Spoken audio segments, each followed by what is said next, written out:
Doctor, இந்த குழந்தைக்கு மயக்கம் தெளிஞ்சிருச்சு. ஏதாவது மருந்து கொடுத்து திரும்ப தூங்க வைங்க. யோ, தப்பா போயிடும். ஏற்கனவே நீங்க நிறைய மயக்க மருந்து கொடுத்துருக்கீங்க. இங்க பாருங்க டாக்டர், எனக்கு தெரிஞ்ச விஷயத்த சொல்லிட்டே இருக்காதீங்க. முதல்ல இந்த குழந்தைக்கு மயக்க மருந்து கொடுத்து மயக்கமடைய வைங்க. யோ, அந்த மாதிரி பண்ணா குழந்தை உயிருக்கே ஆபத்தாயிடும். ஐயோ, அது மயக்க தெளிஞ்சு கத்துனா நான் மாட்டிப்பேன் டாக்டர். தேவையில்லாத பிரச்சனை எல்லாம் வரும். முதல்ல இவளை தூங்க வைங்க. அதுக்கு வாய்ப்பே கிடையாது.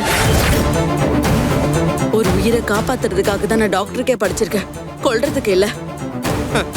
என்னமோ உன் சொந்த குழந்தை மாதிரி பேசிட்டு இருக்க. சுட்டா செத்துருவ. அப்புறம் உன் சொந்தக்காரங்களுக்கு எல்லாம் சொல்லி அனுப்ப வேண்டியது இருக்கு. பரவாயில்லையா? இத பாருங்க டாக்டர், நான் ஏற்கனவே போலீஸ் தேடுற ஆளா இருக்கேன். இதுல இந்த குழந்தை நினைவு வந்து கத்துனா தேவையில்லாத பிரச்சனை வரும். வெளியில வேற போலீஸ் இருக்கு. அதுக்காக மயக்க மருந்து கொடுத்து இந்த குழந்தைய கொல்ற அளவுக்கு நான் மனசாட்சி இல்லாதவ இல்ல. நீ பண்ற பாவத்துல என்னையும் பார்ட்னர் ஆக்காத. என்னமோ என் கையில இருக்க துப்பாக்கி உன் கையில இருக்கிற மாதிரி திமிரா பேசுற.